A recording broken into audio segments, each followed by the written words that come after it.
Welcome to Storytime with Mark. Last time I talked with you, I went over what looked like a little bit of a dismal circumstance in regards to Medicaid planning for an individual. However, the situation changes a lot when we have a spouse that we can give stuff to. Let me share a different screen with you, a different picture than I shared last time. Um, okay, so you see the PowerPoint thing I have up here for you. When we have a spouse who needs care and we fill out a Medicaid application, then this, we fill out a Medicaid application and they separate our assets into two different categories. The exempt assets there, that's your car is exempt, the primary residence is exempt. The retirement assets of the community spouse. Okay, so let me tell you what the labels they give you are. So, community spouse is the one who is well, who remains in the community. And the one who needs facility level care, they call the institutionalized spouse. That's why I have here CS and then over here IS. Okay, so the retirement assets of the community spouse are exempt and they're safe. Just because it's exempt doesn't necessarily mean that it's safe. There's two sides to Medicaid. There's the side for qualification, and then there's the side who tries to take all your stuff to recoup their costs. Um, so, our personal residence, it is exempt. That doesn't mean it's safe. If you and your spouse both have your names on that residence and you apply for Medicaid, then Medicaid can apply a lien to that house up to the value that the applicant of for Medicaid or the recipient of Medicaid um, for the ownership amount of the house that they had or the amount that Medicaid paid out on their behalf, whichever is less. Okay. So my wife and I own a house together. She owns half as far as Medicaid's concerned. And so let's say my house is worth 200,000 and she, gets on Medicaid and they pay out 300,000 for her care. Um, they can't get the full 300,000 out of my house. They can't even get the full 200,000 that it's worth. They could only get her share, which would be 100,000. All right. So that's how that piece works.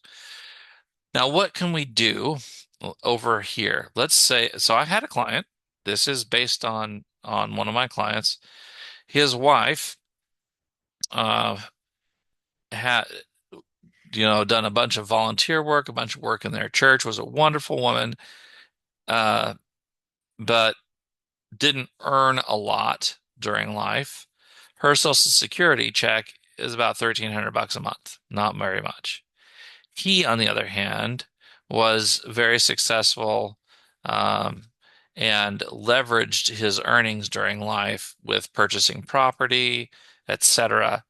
And he had over $3 million in assets built up for their care when she got dementia. And so he came to me and said, what can we do to save the stuff that I've worked really hard to build up and get her on Medicaid? So we looked at the assets. What they do when we fill out the application is we tell them everything. It doesn't matter whose name is on it. We tell them everything. Okay. So we had 3 million in assets, and I shouldn't probably put the whole 3 million here. Um, because we were able to exempt a whole bunch of it as his,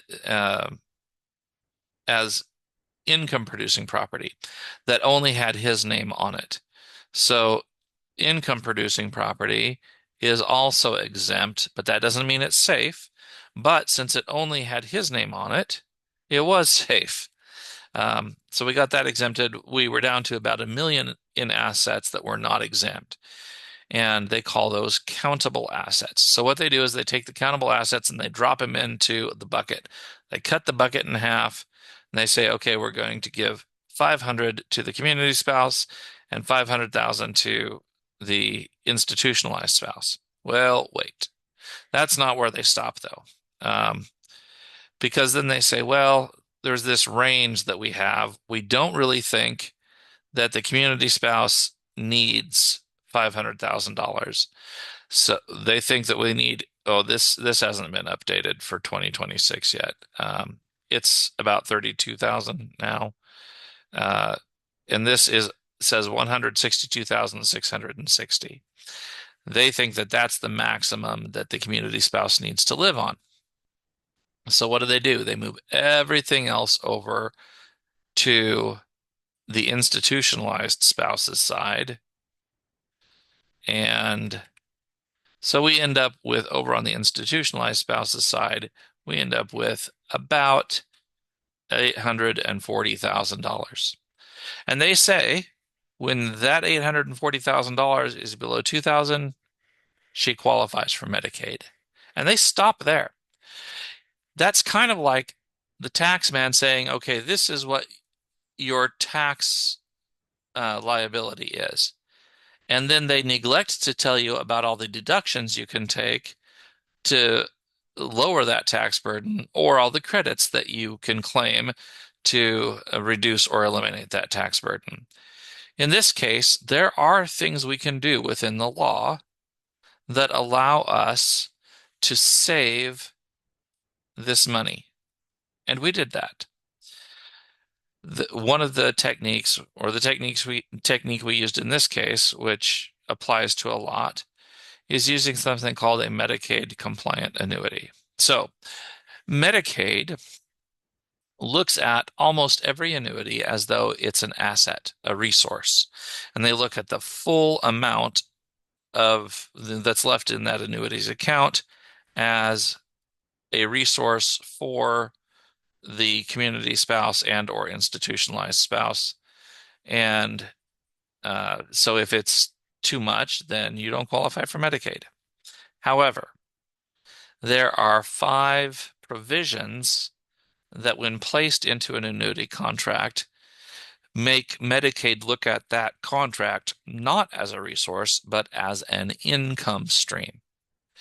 And now, these 5 are things like if the person who's getting paid out on that annuity dies, then Medicaid has to be the next recipient, unless it's the spouse.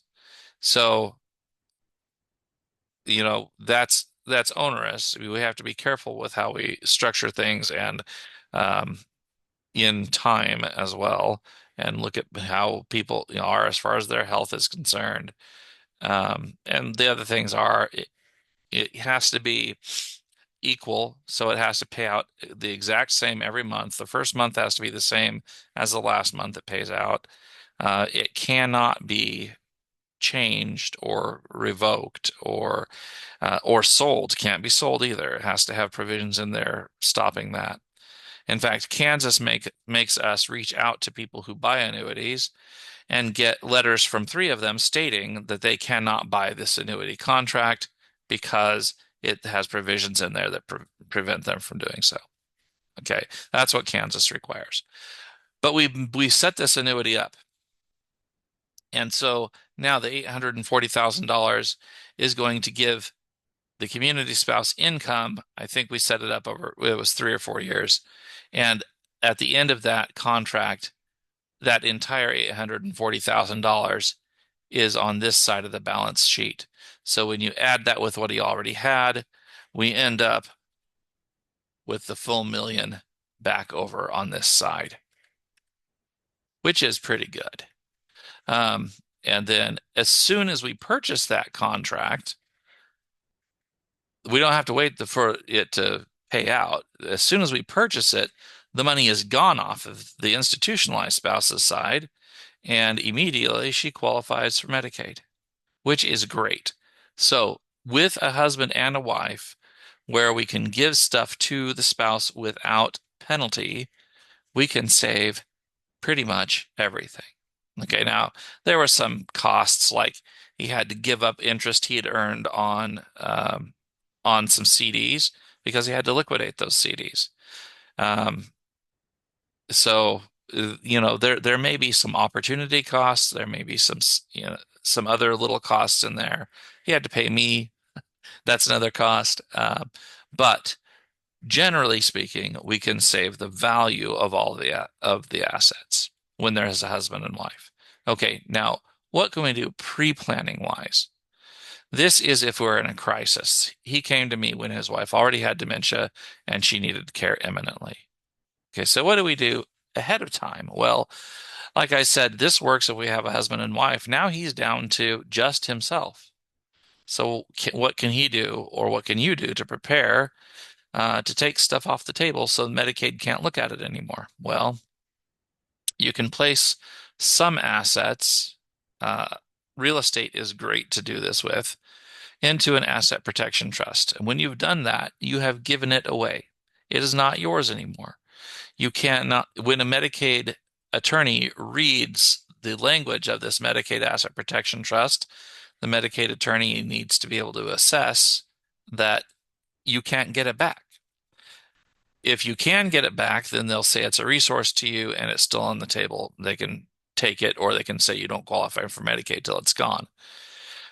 So we put it in to the Asset Protection Trust. We make your kids the beneficiaries, or whomever you think is appropriate.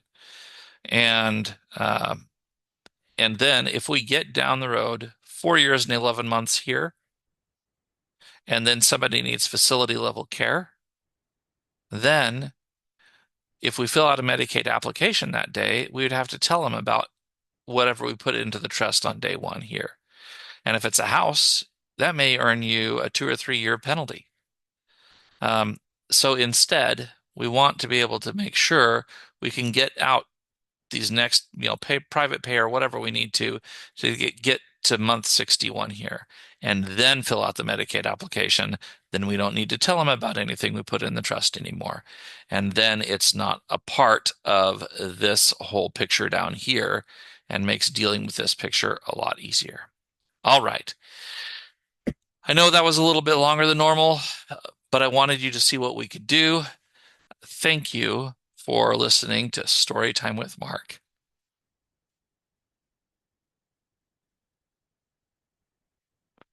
Where's mine?